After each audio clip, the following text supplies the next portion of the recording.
No, no, no.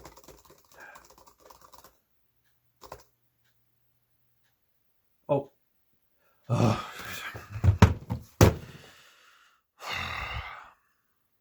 Oh. Hi, guys. You didn't catch me at really the best time. I'm here working, or well, okay, let's be honest now. I was on the internet. Okay, fine, you caught me. I was googling around, and I was goofing off in between trying to get things done for Sunday, and I found a post that a friend of mine put up about something that I was interested in and kind of know a bit about, and for the record, it wasn't church stuff. It was Marvel movie stuff, so shush.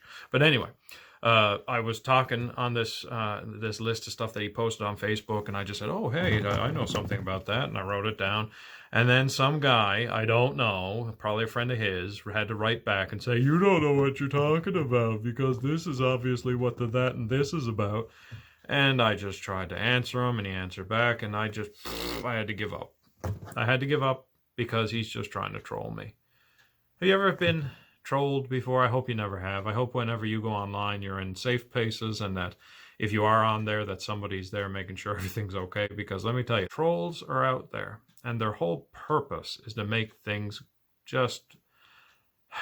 The term is to grief you, to bring you grief, to make you feel like you either don't know what you're talking about, or that are out there to spoil things for you, like the endings of movies or shows or whatever's going on, or to give opinions about things they don't know a thing about, or if they know a little bit, they don't know enough, and everything else is just made up, or something that they read somewhere that somebody else said to somebody else.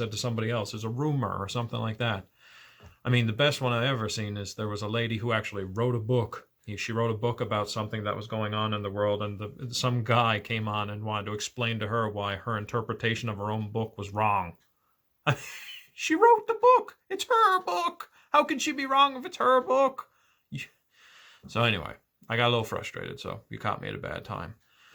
But funny, because it kind of fits in with what's going on Sunday this week. Because in our gospel reading this week, Jesus, believe it or not, gets trolled.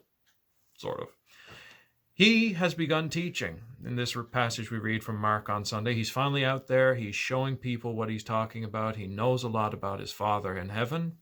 Why wouldn't he? I mean, he knows about God. It's his dad.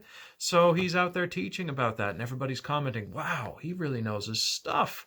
I mean, he speaks and preaches and teaches with authority. Wow.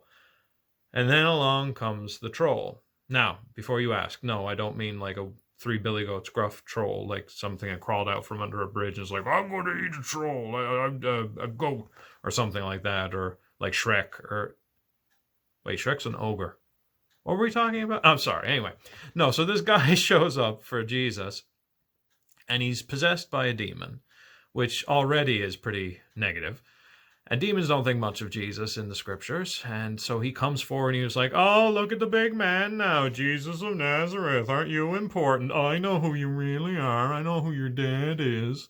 You want me to tell everybody, spoil the ending? Because this is the thing about Jesus teaching right now. He's teaching, yeah, but he wants everybody to learn a bit at a time. This is why he didn't say right from the get-go, hey guys, I'm the Son of God, by the way. Now you know what you're getting yourself into. He wanted people to hear him for who he was. As a person, as an authority, just by his words, his deeds, and his actions.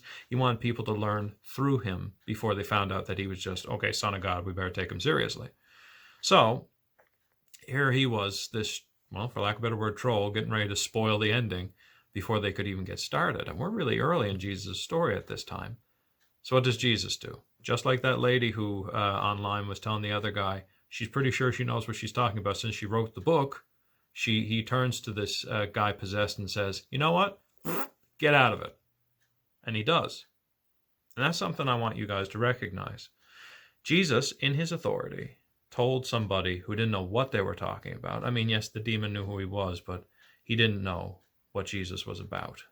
Jesus was teaching people who he was about and what God was about. And he should know.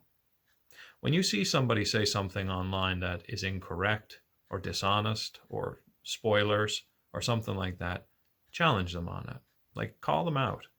Because just like Jesus called out this demon to say, stop it, you're not supposed to be doing stuff like that, or you should know better, so should we. We should be confident enough to be able to tell other folks, whether it's online or in person, because a lot of people get pretty brave when they're hidden behind one of these. It's a lot safer behind a screen and a keyboard. But these folks probably wouldn't say these things in person. They would be too shy or too scared or whatever. It's very easy to be brave behind a keyboard. But I'm telling you this.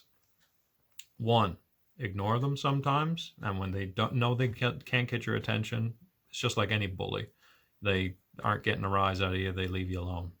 Two, if you see somebody saying something that is absolutely untrue and you can definitely prove that it's not true, either don't listen to them or tell them they're wrong.